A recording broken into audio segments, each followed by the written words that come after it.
AI makes everything feel very intense or heightened. All of a sudden, we've got these new superpowers, but we still don't really quite know how to use it. Transforming people from gatekeepers to be architects. I don't own user research. I architect user research principles and standards so that everyone can do great user research regardless of who's doing it. Because in some ways, AI is like a brilliant but clueless new member of your team. In this podcast, you said AI is done.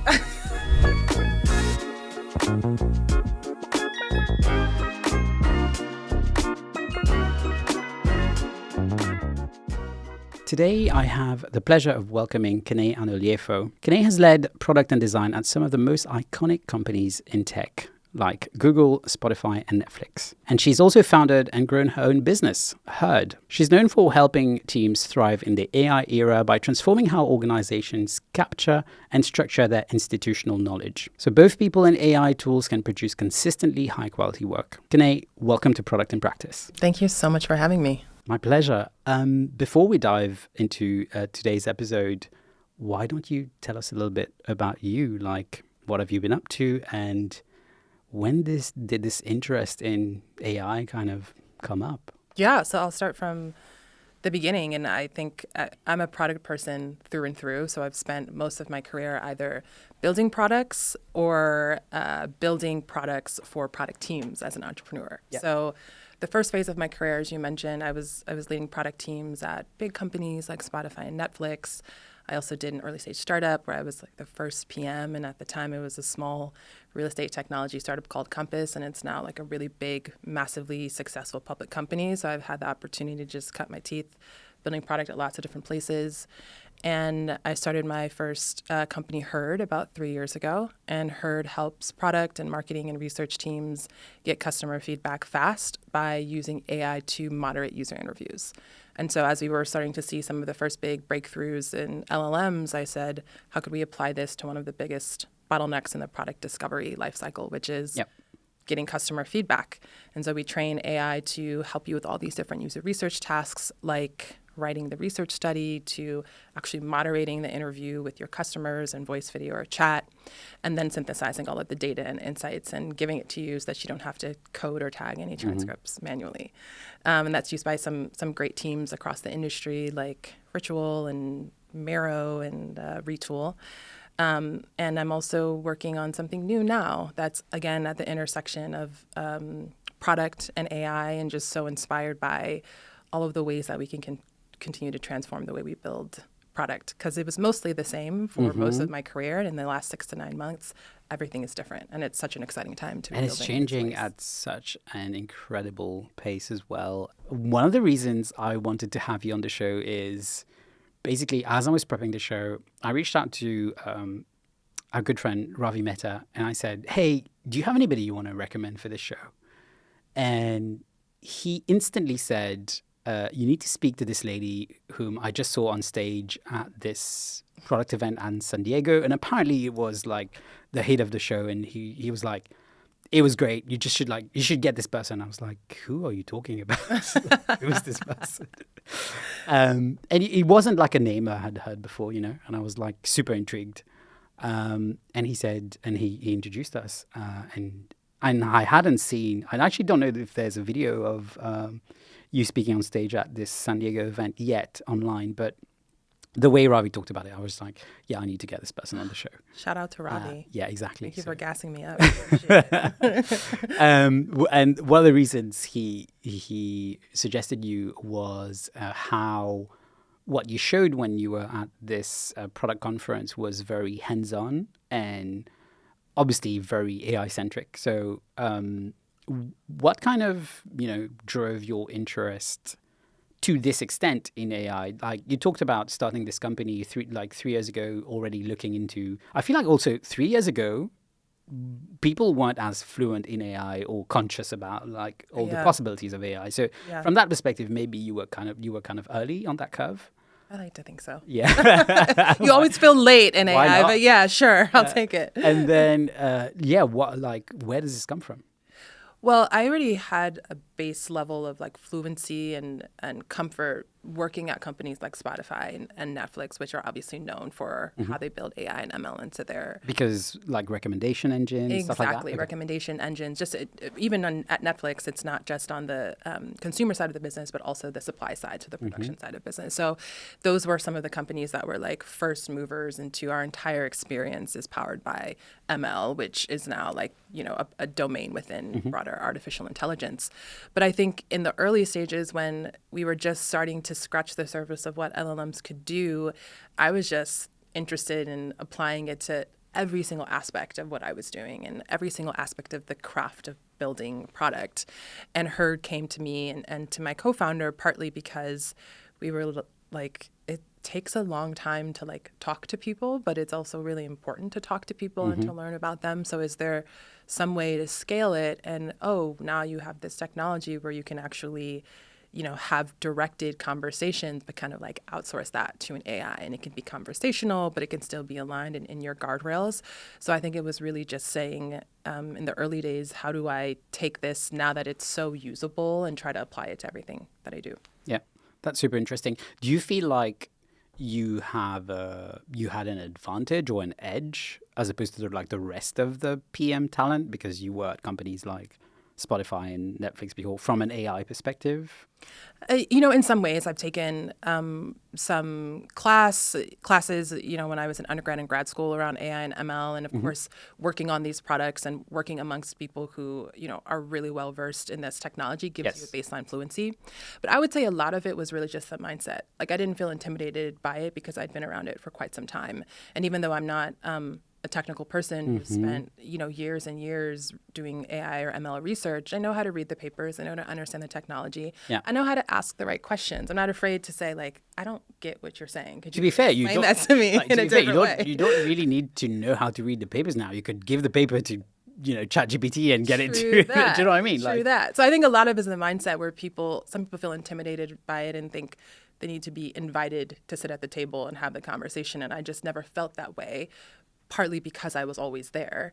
But it's a mindset that I think anyone could have today. You know, you don't need to have worked at those types of companies or have that type of academic background. You just need to kind of be fearless and really motivated to just learn, and you'll figure it out. What would you say to people who might feel like this right now? This being, you know, maybe they fear they don't have the right level of AI fluency, or, you know, they just feel a bit intimidated by it all. What would you tell them? I mean, I think I would acknowledge that it's real because that's the first step to overcoming it. Is you don't feel anxious because it's seems overwhelming. It is overwhelming. Like every single day, every single week, some new transformational technology comes online that has the potential to transform the way that we do things, but also maybe threaten like the future of the human race. It's like the environment around it is meant to be anxiety inducing. And so I think, you know, it's not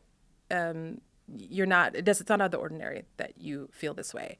But I think that the cure to that in some ways is not trying to feed into the, like, I need to respond to everything that happens. I don't need to be reactionary. Just be principled about the things that you do and how you can start to bring this technology or this understanding into things that make you, things that you're interested in. So if you're a product person or if you're a design person, what are the aspects of your work that you really love to do and you naturally gravitate towards, whether it's like writing product strategy or talking to customers? Start there and start to say, like, how can AI help me do this? Maybe 10, 20, 50% better. Don't worry about needing to transform everything that you do. Just start with the stuff you already love, you already like to do, you already know really well. And then the rest, I think, will come. You mentioned anxiety, which I think is super interesting because I, for one, I think maybe, I want to say like 6 to 9 months ago, I would look at my like LinkedIn feed and I'd see like all of these demos like of AI stuff. And part of me would think, this is a bit scary because I just feel behind. Do you know what I mean? Like there's all this stuff happening and every day I'm on there and there's more stuff. And because the stuff is AI generated, there's even more stuff. Yeah, and you're keeping all the tabs open of all the videos. I'm saving all the LinkedIn posts. I'm not reading them. Yeah, you're not reading them. I'm the just list saving is them. Growing. Yeah. And I know, having spoken about this with a lot of people around me in the like product engineering design space, the anxiety is real. Yeah.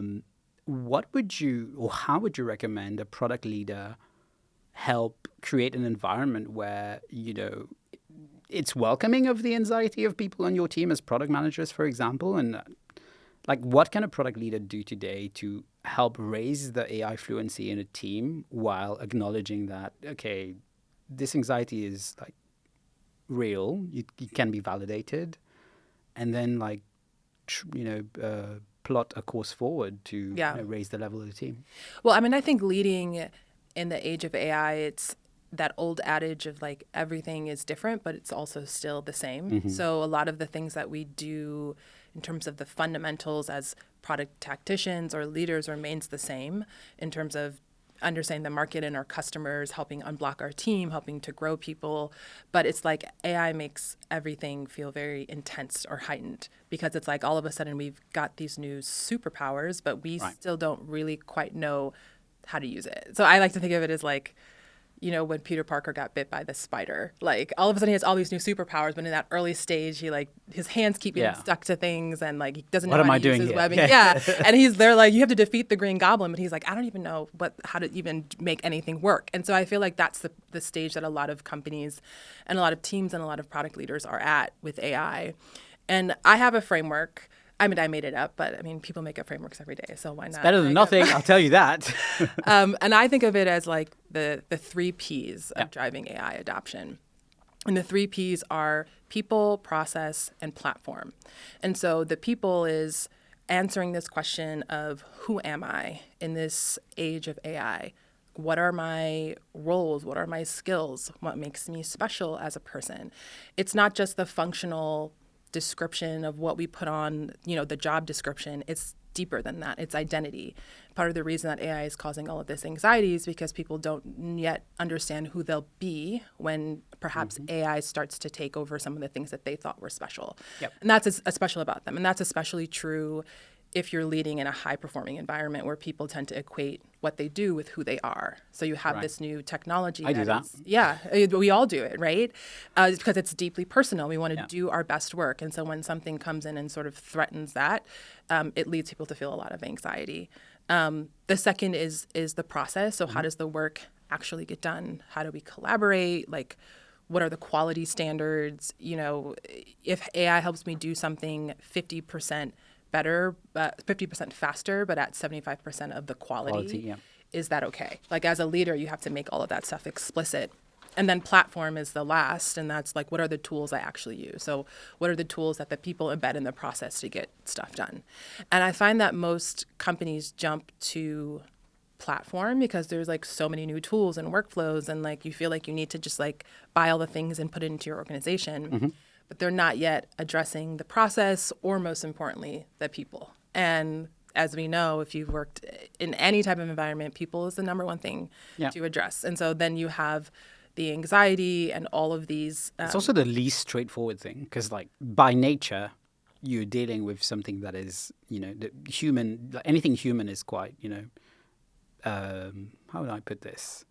It's there's no like sense of normalization because everybody comes in a different shape and form, and you have to deal with like personalities, and it's not easy. And that's why it's easiest to focus on like, what's the tool? Yeah, exactly.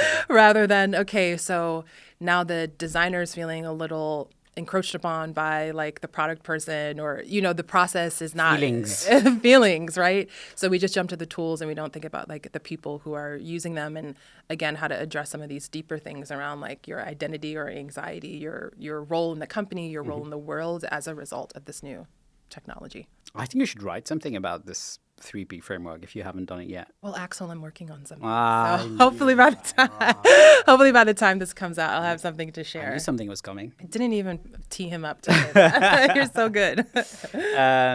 This is great.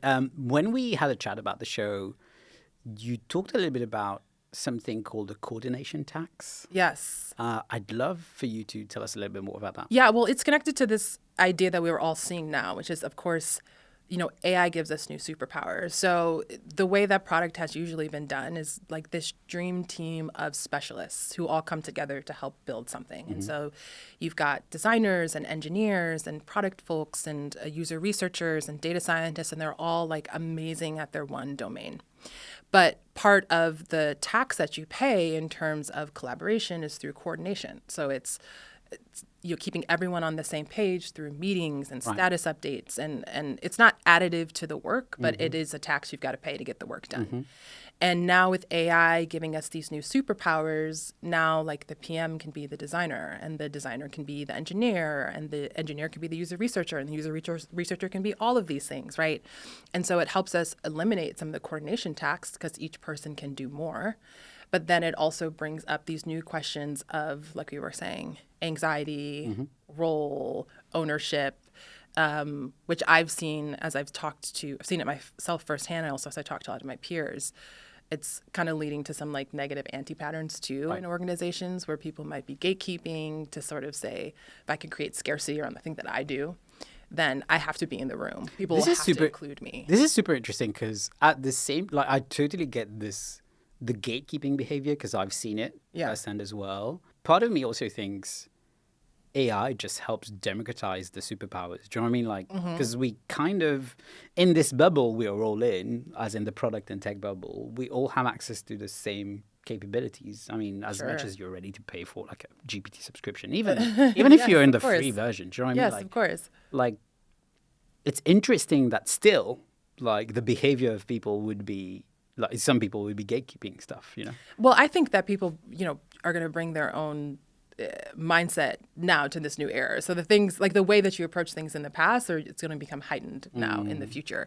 And so if you are worried about what's my role on this team or this company, then you might think I need to be territorial in order to maintain it. So maybe you're the person who like learns a new tool, but you don't share it with people. You kind of like hoard it and say it's like, it's my workflow, it's my process. I've got this demo flow that I will never share with you. Right. And everyone's just like, how is Axel so productive all of a sudden? And you're like, I don't know. It's, I woke up like this. And that's a form of gatekeeping. Or even just saying, hey, I know you could get this work done using AI, but in order for it to, move to the next stage, you've got to include me in the decision. So trying to figure out how we reap the benefits of removing the coordination tax, but also still make people know how to work together and collaborate. You could also choose to be like an ambassador or a teacher, like, like you learning for people who are in the companies in general who are more AI forward and are, experimenters and they're playing with a lot of these tools and finding actual high leverage ways that they can use these tools to, accelerate workflows and things like that.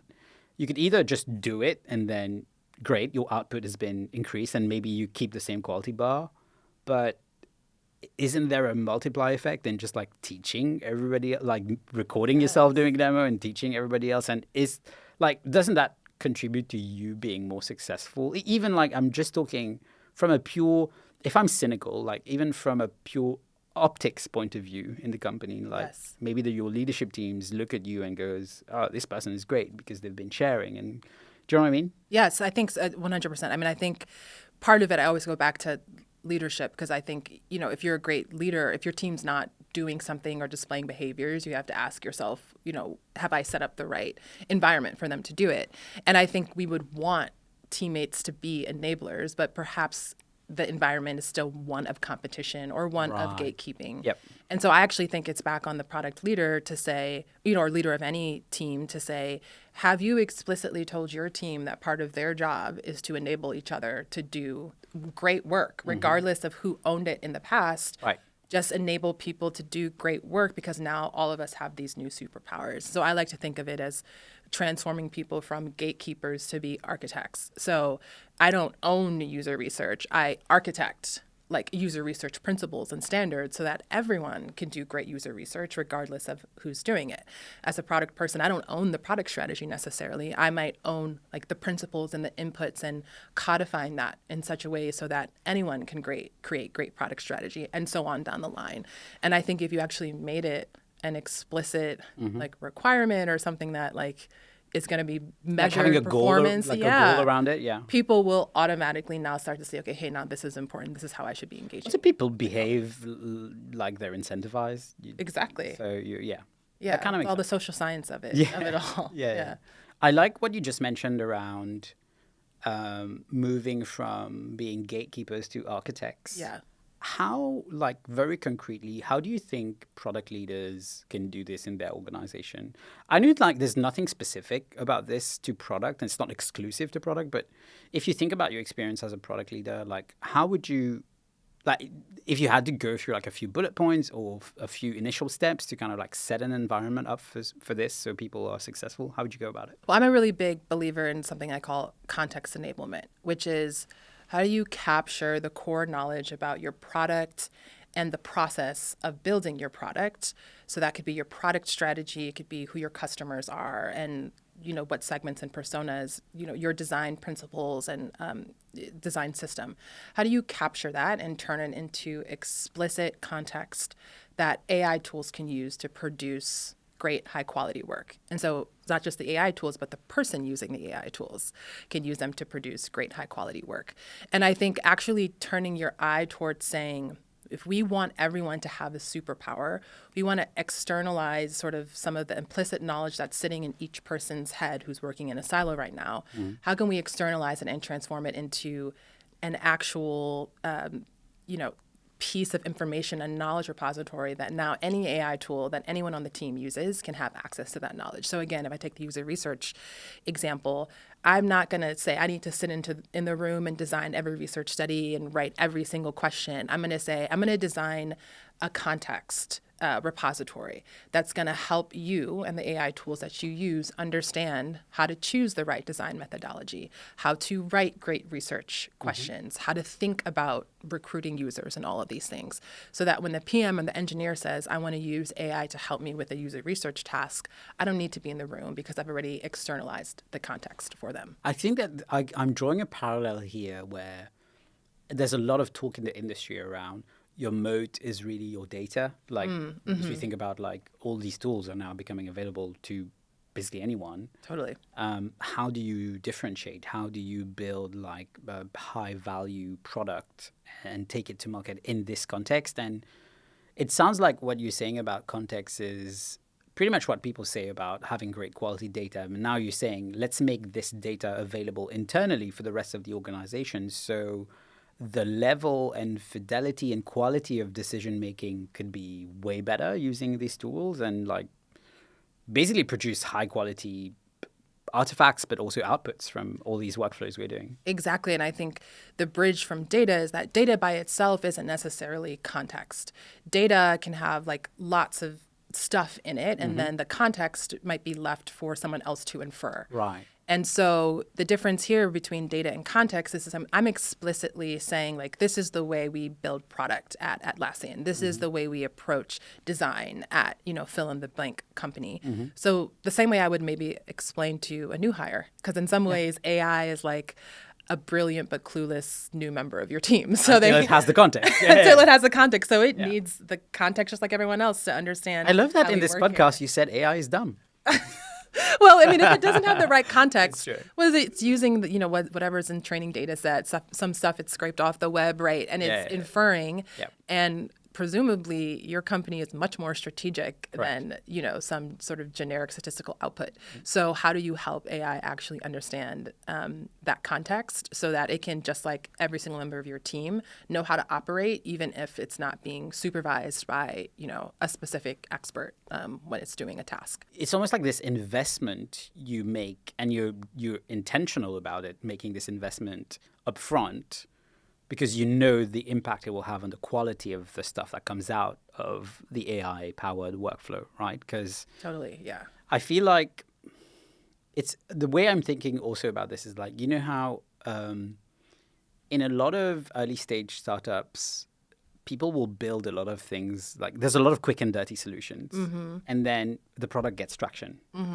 But nobody's cleaning up the code base. Do you know what I mean? And then people keep building on top of, like, a lot of quick and dirty solutions. And at some point you're like, okay, we need to, like, clean up this stuff, right? Similarly here, I think what I'm hearing from what you're saying is the earlier you invest in providing or setting the context for these AI tools and also for the rest of the company, then the better it will be, and almost like the value will compound in time, right? Yeah, I think it works on two levels. One is, like you said, improving the output. So, AI is very smart, but it might not be aligned yet to your unique product context. So if you invest in actually documenting and institutionalizing this context, I've seen and will show that the output is better. And then I think the second piece of it is saying it's a signal to the rest of your organization that we want everyone to acquire new superpowers. We're actually not gatekeeping. Why? Because we are externalizing and saying this is how we do the things that we do that are special at our company. And anyone can take it and use it to do any task that they want at any period in time. So user research, you cannot gatekeep. Product, you cannot gatekeep. Design, you may not gatekeep. And not only may you not gatekeep in sort of principle, but I'm actually going to ask you to externalize the way that you work so that other people can pick that up really quickly and then, do the things that you do as well. Thinking about like your career and how you've gone from these amazing companies to, a founding Herd, like, would you have done anything differently in hindsight from a skills perspective? Even though, I feel like you had an edge already because like you came from Spotify and Netflix where AI was already a thing back then. Now looking back, would you have done anything differently? Might be like taking a course or I don't know. It's so funny. I mean, I never worry about knowledge because knowledge even now is so much more straightforward to acquire. It's all about experience. And I would just go back and take so many more like shots on goal than I did, because just the experience of trying things and failing at things and building intuition around like how to solve problems and how to manage anxiety, how to manage conflict, like those were the things that taught me the most in life. And I think someone recently asked me like, oh, what should I do with like my kids in the age of AI? Like what should they be learning in school? And, I'm not a teacher, so I can't say here are the subjects to learn, but I would say just like help your children get as many shots on goal. Like if they got an idea for something they're really passionate about, like help them take a shot on goal and just like manifest it and bring it to life, because those are the things that I started to do a little bit later in my career. And once I really dove headfirst into it, I loved every aspect of it. And that's what eventually led me to entrepreneurship. But you can always take a course or learn something. And there are probably people who can like chart out all the skills that you need to learn. But I think the experience and building the intuition is the thing that I would always wish I got more of earlier on. For people who are listening to this show, who are trying to be like, okay, Kene is an amazing guest on this podcast, but, like, sounds like a lot of fluff. Like, how do I make this real? There are two things. Like, what would you recommend people actually do off the back of listening to this podcast? And we'll go into the demo section in a second, but I'm just, like, trying to be, not devil's advocate, but if I'm, like, let's say I'm an AI skeptic and I'm listening to this show and I'm like, okay, she talks about a framework. She talks about context enablement. This sounds great intellectually, but how do I like materialize this in the world and make this work for my team who I'm trying to, like up level on AI or get them to experiment or, take shots? Yeah, definitely. I mean, I think that the great thing about context is you don't necessarily need to start going out and trying to buy all the tools or get all of your data. You just need to say, what are the core things that I do on my team, and do we have a way of doing them? And again, you can start with some of the things that you explain to new people when they join your company. Like, what's your new hire onboarding for a new like PM or designer? And then you can, of course, use AI, which we'll show in the demo, to then create just very simple versions of what I call a context library, which is just this sort of documented explanation of like, here's some aspect of our product, here's some aspect of our strategy, and just put it in a simple place where everyone has access to it, like a Google Drive folder or Notion or Confluence, whatever you use. And then you can actually see the before and after when you start doing tasks that previously you might have just gone to like a ChatGPT or a Claude and said, oh, help me brainstorm this, or help me analyze this, or write this user research. Try it with context and without context. And you can see just the transformation in one shot now that the AI actually understands like who your company is, what your strategy is, who your customers are, all of a sudden the output is so much more useful. So you don't need to go and try to like document everything that you do. Yeah. There's some core things about who you are, what your product is, the way that you approach it that you can start with and then continue to build that out as you see ROI from it. I feel we really need whatever it is you're writing. We really need it like now. So Working on it. okay, this sounds like a great moment for us to dive into the demo. So let's do that. Okay, sounds good. Before we dive in, would you mind walking us through what are we going to look at today? Great. So as we were saying earlier, we want AI to give us all superpowers. AI needs to have context to understand how to do great work for our product. And so I'm going to walk people through how to create what I call context libraries. So these are structured knowledge repositories that help to capture your unique product context so that AI can help your team do great work. And so it's not super flashy. We're not going to be like, generating brand new things from scratch, but it will help to align AI and I think help accelerate your team. So I'll show you some examples of what context libraries look like, how you can create it, and then I'll show some of the before and after for when you do have that context library enabled, what it helps your team achieve. Okay, cool. So I just want to start off again, just helping people understand what is a context library. And so it's all about transforming sort of this implicit knowledge of how your team works and how your team builds product into something explicit that's optimized for AI and the different tasks that you might do. And so for our hypothetical, imagine I'm a product lead at Spotify and I own the social features. And I want to enable anyone on my team or even anyone at the company to build great product, build great social features. So I get with my team leadership and I say, let's create these context libraries that help to sort of codify our approach and the right inputs that we use to build great social products at Spotify. And context libraries can be really simple. You can put them in the places that your team already works. So here I've just said, let's put our context libraries in a Google Drive folder. And I've just created some example context libraries. I mean, I don't work at Spotify anymore, so I do not pretend to have internal knowledge of how they're doing things.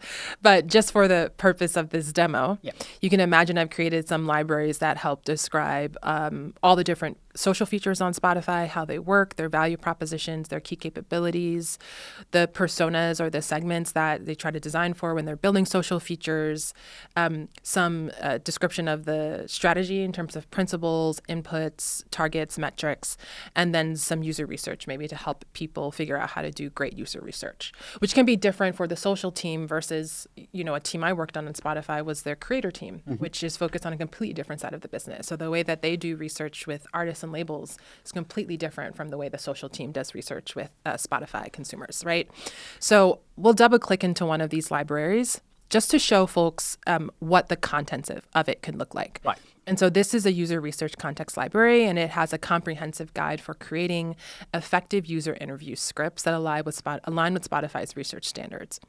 And, what you put in this context library is going to depend on what you want to sort of advise AI to do and how to act.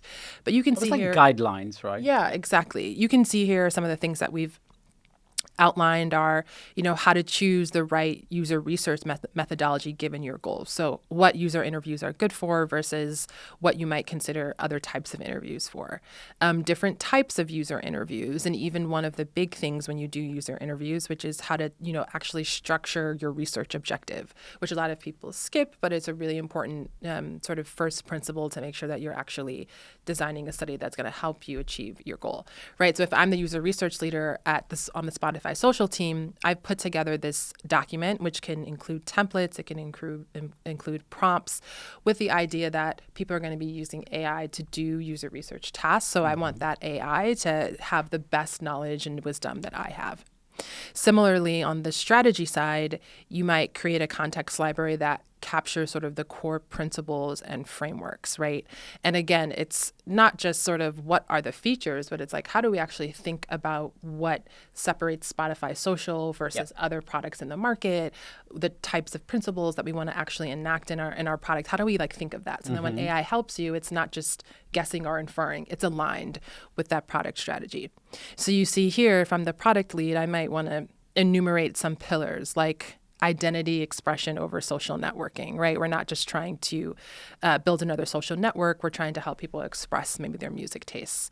Another pillar might be around social features that drive discovery, because the whole point of it is not to just be social for the point of being social. It's to help you find new music, or something like contextual sharing over broadcasting, right? And so at a high level, AI has no knowledge of this, but it actually matters once you get in the details of doing work, right? Yep. It needs to be aligned to what it is that you're actually trying to accomplish.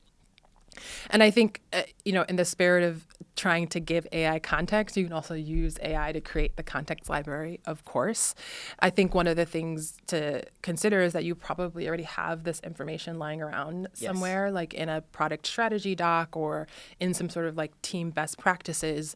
And it's just a matter of kind of bringing the best of that information together, consolidating it, and then explicitly sort of formatting it specifically for AI to use as it does different tasks. As you're saying this, I think of all of our customers who have their knowledge base in Confluence and all the work they've ever done in Jira. And just like, there's just so much richness of information in there that they could leverage to like build these context libraries. Exactly. And again, the data that you have lying around is amazing and it's great.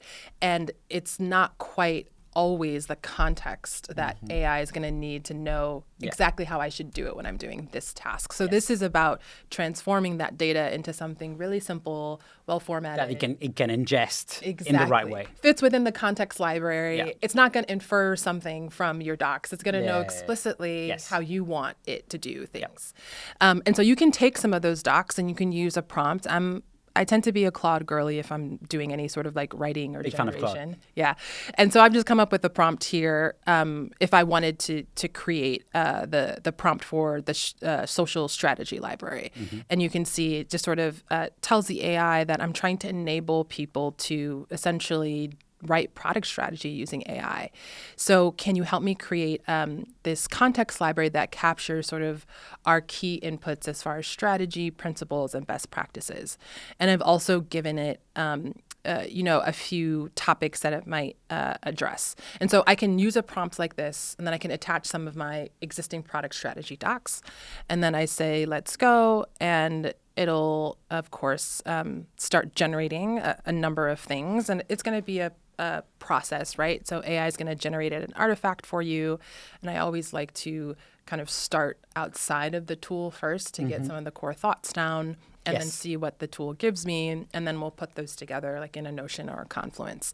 But you can already see it's giving me some really helpful sort of ideas on what to think about in terms of core social strategy and beliefs, and it's even filled in a bunch of things that it's inferring about Spotify, which may or may not be correct, but at least it gets you a starting place. Yep. What sets Spotify apart from the marketplace, the strategic inputs that we use, like how to think about decision frameworks around social features. And also I love to include anti-patterns. Like sometimes it's more helpful to tell AI like what you don't not want to do, right? So give it some really good examples of things that you don't want it to do, right? And so you can imagine someone who, might be really fluent in product strategy, but maybe someone who is not super fluent in product strategy. Like maybe the CFO wants to, is inspired to come up with some Spotify social features. They don't need to feel gatekeeped or blocked. They could really just grab this context library and start brainstorming. Democratizing and enabling everybody to just like run with it, basically. Exactly. Yeah. And now this context is externalized, you can start to see sort of the difference in output. And so I have a before and after for a couple of different tasks that people might do with AI. So again, let's stick with the example of maybe the CFO got inspired at 3 a.m. and he's like, I really think we need some. Sounds very credible.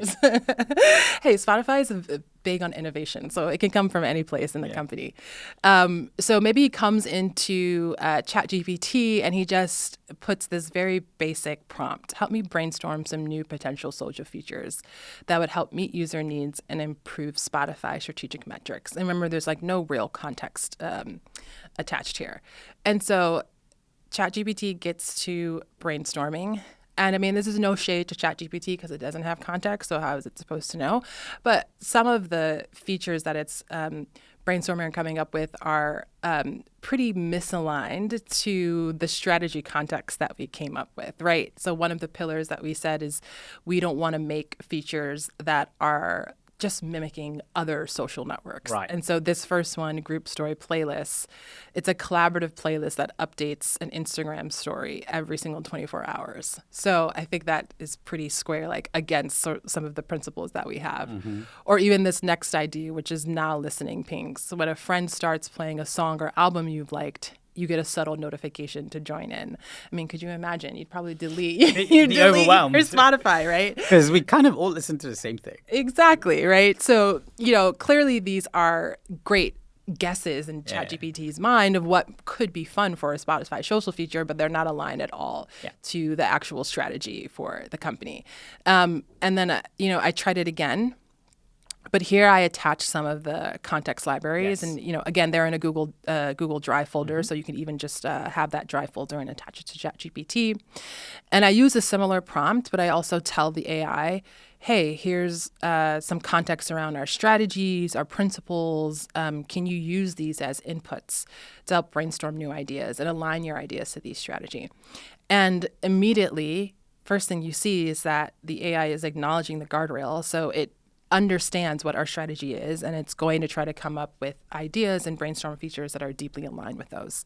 And I don't know if any of these ideas are good or bad based off of what Spotify wants, but at least I can start to see that there's an explicit alignment where it's saying, here are ideas that are based off of your pillar around identity and expression, where we want opt-in and private by default social experiences.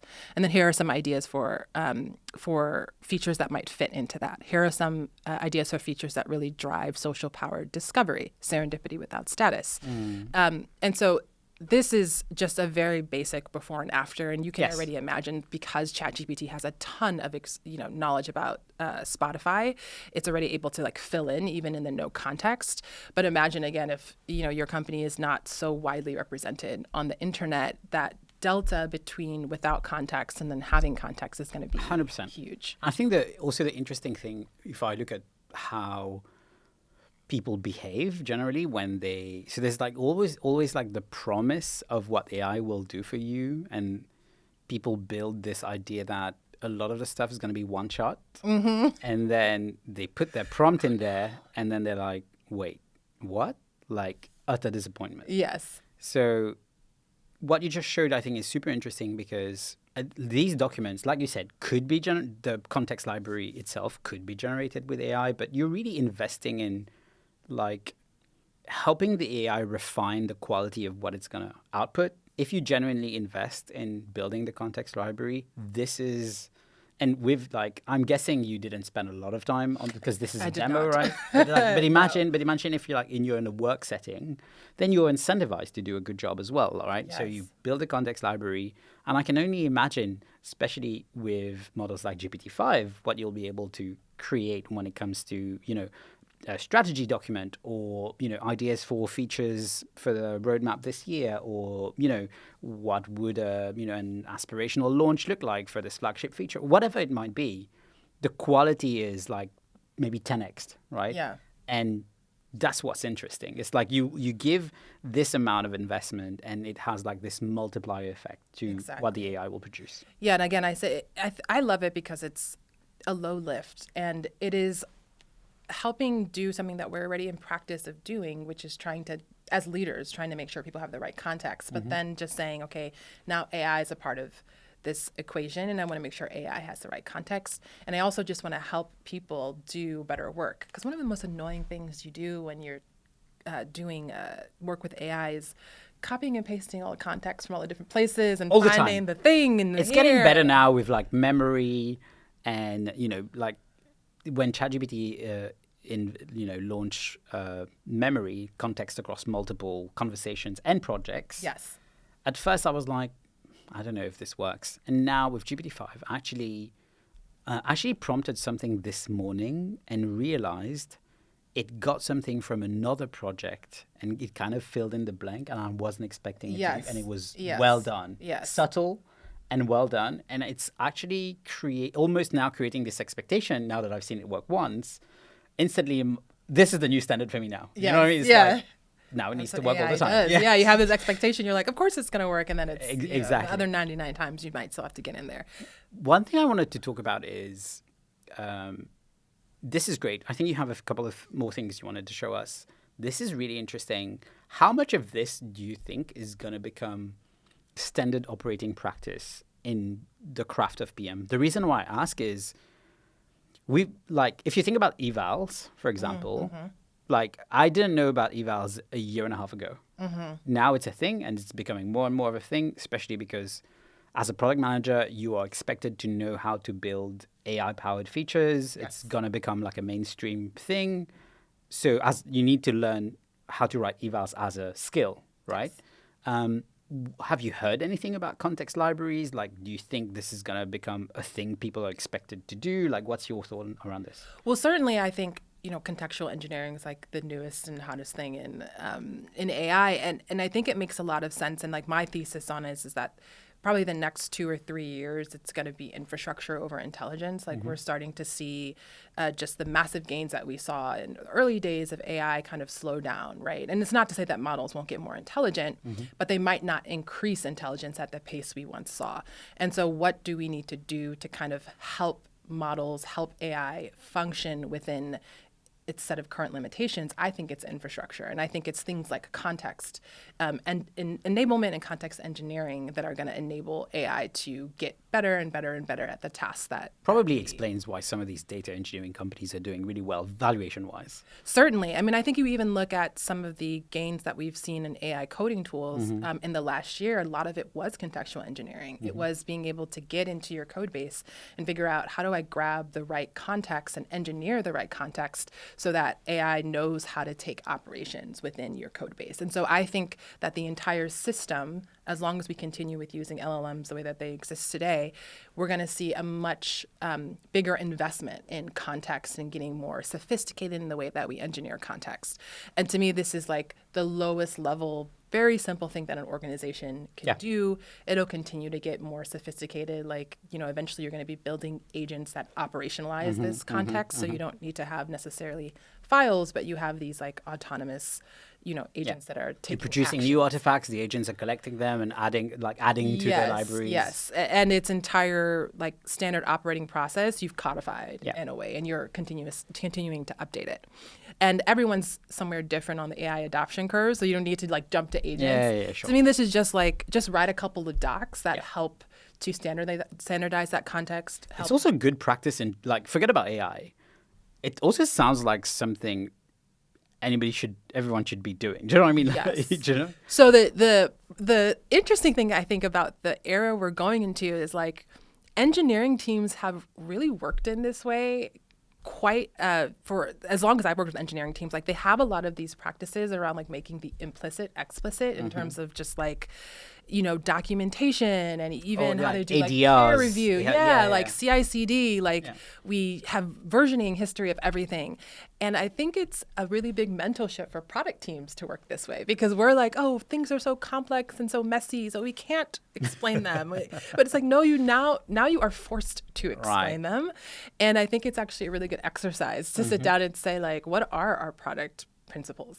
What do we think sets us apart from the market? Right. Because it can't be implicitly just known as part of our culture anymore. Here's this new, brilliant employee that's joining our team AI. It needs you to explicitly tell it what to do. You had a few more things I think you wanted to show us. Yes, I just wanted to show, outside of just text context libraries, what a design context library might look like, because of course everyone's really loving using all of these AI coding tools like Lovable and v0.dev to create prototypes. And there's also a way for design to set everyone up for success as they're doing these prototypes by helping to create a library that has all of the design system, the components, as well as the actual code that people can use in these prototyping tools. So we'll stick with the hypothetical that I'm the Yes. CFO. And so I've come up with a bunch of great ideas for how to improve Spotify social features. And now I want to start prototyping some things. So if I'm the design lead at Spotify social, what I've done is essentially created these context libraries that have all of the code that someone can just import into a v0.dev and start building without having to recreate any of these features Right. on their own. So most of these tools use like frameworks like Next.js and Tailwind. Like, they use a lot of the same sort of frameworks and languages in building. So I've just gone ahead and pre-created all of that so that my team can just grab it, import it into the tool, and they don't need to do anything to rebuild it or refine it themselves. So you can see some repos that I've created around different social features like collaborative playlists or blend or jam, and we'll take a look at jam because that's what we'll use for this demo. And so if I was a CFO, I could just come into this this GitHub. I'm imagining the CFO has a GitHub account and now they log into They better. Yeah. They should. I know. Everyone's a coder now. Okay. Right. So I'm gonna download I love the this. zip file. And But this is the reality we live in now. CFOs are going to be in GitHub.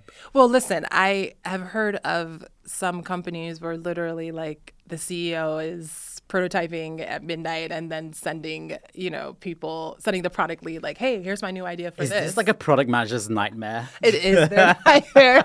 You imagine getting a ping at 6 a.m. from your Oh, CEO gosh. like, hey, I've developed a new product strategy. Yeah. But I won't speak to the process of if that's correct, but certainly I know people want to be enabled to do great work. Brave new world out there. So we've downloaded the zip file, and we're just going to go into V0, which is great because they allow you to start from a project. And we're just going to just upload what we just downloaded. Yep. And it'll ask you which files you want to choose. I'm just going to choose all of them. And then we're going to start creating the project. So it'll get working on the back end, hopefully. Here we go. So it might take a couple. Oh, look how fast it was. That's awesome. Okay. So essentially what it did was take that imported code and put it into the project. And what this is a representation of Spotify Jam. Okay. So Spotify Jam is a social feature where you can have like a live listening session with your friends. You can invite them. You guys can all listen to the same music. You guys can control sort of like the queue together. So you can see sort of like what are the upcoming tracks. And then you can also add songs that are recommended based off of like all of your tastes. And I have a little mobile viewer which allows us to see it, like what it looks like on mobile. So it's not like a faithful representation, Yes. but it's like pretty good. And certainly if I was a design lead at Spotify, I would spend more time. I would import the actual components. But I just created this on my own. But this is like a great starting point for a conversation from this. Like, imagine like the CFO had this idea. I think what I find is quite impressive is you can now go from like in the previous world, the CFO would have this idea. Maybe 80% of chance the idea just dies with him because just the way the world is set up. You know what I mean? Like, how does he even externalize the idea? Right. And it also depends on the culture of the company and stuff like that. But now the starting point is this. Do you know what I mean? Like, he can actually Yes. bring something a designer would take as input or a product manager would take as input and have a conversation around something visual. I mean, visual collaboration is like the most powerful thing. So right? powerful, So this in itself, I know you mentioned like, it might not be the right design components, might not be this and that, but also everybody else knows this. Like, Yeah. It's the CFO showing us something. Right, So exactly. maybe it doesn't have all of that. It doesn't have, and then the more you want it to be high fidelity, you can choose to make that investment. But I think the other thing that it enables is like anyone who's used these tools knows that it can take some time to actually get them to understand the way your product works, like what it looks like when you click here, what happens. The interactions. And Yes. And so it can be a little intimidating for people. And it also just takes time to do it. Yeah. And what I've done here, if I'm like the design lead or the design ops lead, is I've taken that all away. I've said, you don't need to spend, 30 minutes trying to get it just to understand the product. Just grab this from GitHub, upload it, and then you've got the majority of everything that you need already here, already in the prototype. And so now I can concentrate on adding my new idea. And let's say for for this hypothetical, the CFO's like, one of the great things we want to do, which is super in line with our goals and the industry goals, is we want to encourage people to go to more live concerts and events. And so I think I can use this social feature as a way to do that. So when we're recommending songs, let's also recommend songs from artists who are going to be in town soon. And so then a whole group of friends can see that this artist is going to be in town, and then maybe they'll be able to coordinate bringing buying people tickets. together. Yes. Yeah. So he comes up with this quick prompt, and we'll enter it. And again, he didn't have to do anything in terms of finding the screenshots and uploading the screenshots and telling it, no, don't make it look like this, look like that. He just gave it his idea, and we're going to wait probably 30 more seconds, and hopefully it's going to come up with a new great feature where you can see songs from artists that are touring as a part of your Spotify jam, and then it'll connect you to just buy the tickets. And he's been enabled to now be a great designer, even though he's the CFO and it's not his day job. I like how. So one of the things I have in mind, is kind of jumping to mind now, is in a lot of larger organizations there is this process called intake, where you a bunch of people from other departments. Colleagues are sending you, as the central product team, they're sending you requests of things they'd like to see being built because they might be in touch with the customer or they might need it internally. Before, they would just have to send you a written request of what this looks like. And these are not product people, by the way. So they will ask you for a feature. Nobody's talking in terms of problems. Needs, no. Needs. No, they're like, this button has to be blue and it has to be at the bottom right.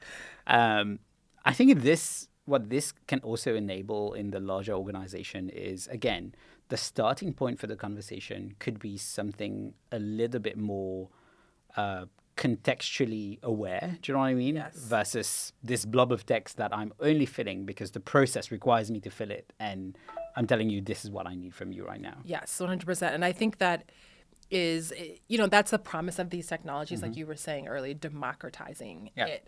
But even in the democratization, another I think byproduct might be that you just might be getting inundated with a bunch of stuff, and 70% of it might just be not junk or noise, but it might just take you even more time to kind of figure out what the there.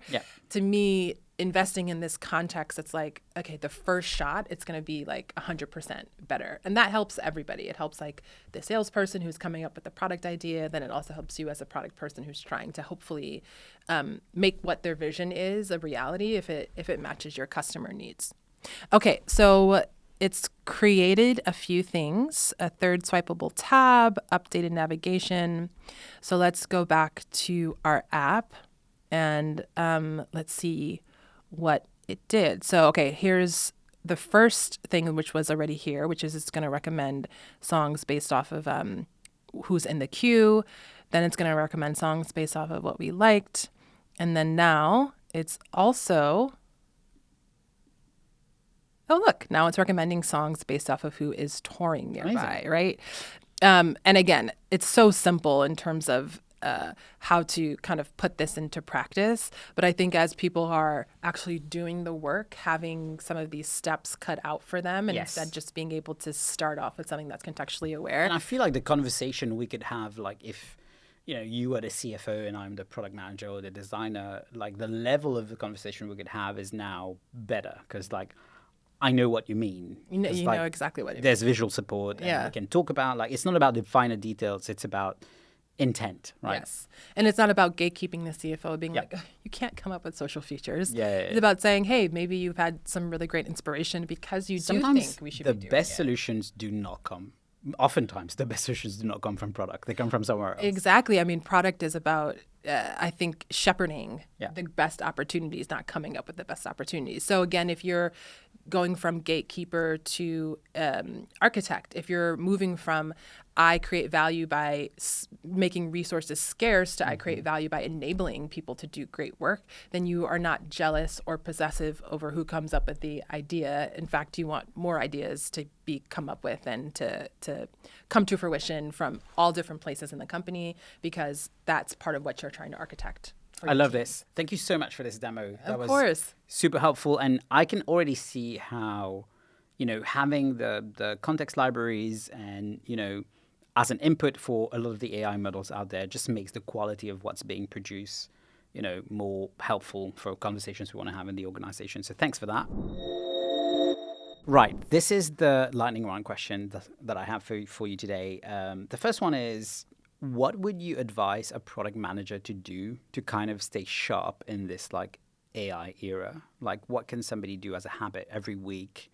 It could be learning something, could be, being exposed to something. And I want to be helpful here. Like, product managers already have a lot to do. So it doesn't need to, I'm always conscious, we're always asking people to do more. But what have you found could be a habit or a trick or something they can develop to stay ahead?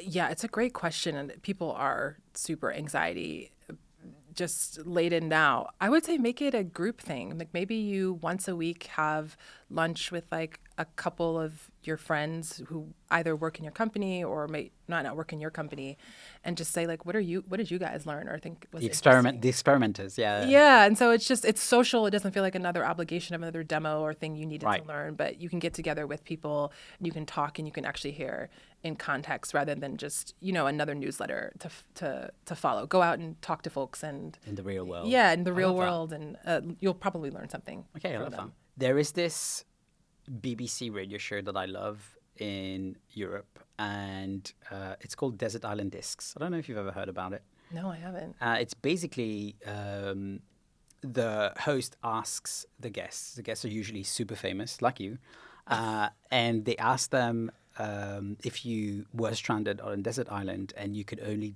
take 10 records with you, what would you bring? So mine are a little bit different. So bear with me. Imagine you are stranded on a desert island and you can bring one book. What book would you bring and why? And then the second question is, you can have an endless supply of only one dish to eat until the rest of time. What would that dish be and why? Well, thank God you didn't say music, because I could never pick for my favorite children. That would be too hard. I don't think the food one is an easy one either. No, but music would have been agonizing. You're right, for me to do. Books. Can I bring two? Okay. Can I put one inside of it? I'll allow it. I'll allow it. Okay, so it would be books from my two favorite authors. The first would be 10th of December by George Saunders, and the second would be Song of Solomon by Toni Morrison. Those are the two books Why? that I would bring. I just think they are two of the best American writers to ever exist. George Saunders captures human emotion in such a way that it's funny, but it's odd, and it's also shocking. And I just read his work and it moves me. I feel something. And I think he also has this dystopian kind of futuristic aspect to his work, where he puts you in kind of odd, bizarre places, but he connects it back to human emotions that have always been universal for all time. And so as our world just continues to change, I feel that his work helps me understand what's always been true about us. And then, Toni Morrison, just who better has captured sort of the Black experience in America and writes for that audience and just tells such beautiful stories. And she's my artistic hero. So those are the two books I would bring. I love that. Thank you so much for sharing. Tricky question now. What about the dish? Oh my gosh, the dish. It's so hard because it's what are you going for? Nostalgia or comfort or nutrition? It's not a trick. It's not a trick question, but people answer this question very differently. Some people look at it's very Cartesian, and they'll be like, yes, but I'm on a desert island. Which ingredients do I have? So let's just say you could like whatever you want, we'll just make it happen. That's the rule. Like you could ask for something you couldn't make on a desert island. We'll make it happen. Could be anything. Just like what comes to mind. My husband is gonna listen to this and he's gonna be like, "You're so freaking basic." It would be like a salmon kale Caesar salad, and it's just like the right combination of like protein and vegetables, and it's like somewhat refreshing, but it also can feel a little hearty. And Yeah. Tasty. I don't know. I was gonna say mac and cheese because my dad makes amazing mac and cheese, but I can't eat that every single day for the rest of my life. I mean, it's a desert island, you know. That's You can just true. do your thing. I don't think my indigestion system would like that for very long. I love that. Thank you so much. I thought it was really. I mean, there's no good answers, but like I'll take them. Thank you. Thank you. Thank you so much. I love having you on the show, Kene. Before I let you go, is there any like piece of advice you want to give anybody else out here who's just like listening to this show, thinking about the world that we live in with like everything AI is bringing about? Do you have a message for them? I would say what I said earlier. Don't wait for an invitation to sit at the table. Just go and plop down. Don't wait for someone to invite you, because you just have just as much of a right to participate in the conversation as anyone else. And I think as things change and transform, I think it's also a call for us to go back to the things that have always been the same and like root in who we are and what we do and why we do it. Because that, as much as the context around us changes, that will always be the thing that remains true. So that would be my advice. I love it. Where can people find you if they're listening to this show? You can find me on LinkedIn, Yeah. Kene Anoliefo, and just hit me up, DM me, email me, kene@kene.ai. I'd love to talk about this stuff and would love to meet you all. All right, brilliant. We'll share all of these details in the show notes. Thanks again so much for joining the show. Thank I you for had having the me. best time. And yeah, good luck with everything you're doing. Thank you. Likewise. Thanks so much. If this episode helps you think differently about AI in your workflow, share it with a fellow product manager and leave a quick rating on Apple Podcasts and Spotify. It really helps. You'll also find the resources Kene mentioned along with full show notes at atlassian.com/Axel. That's AXEL.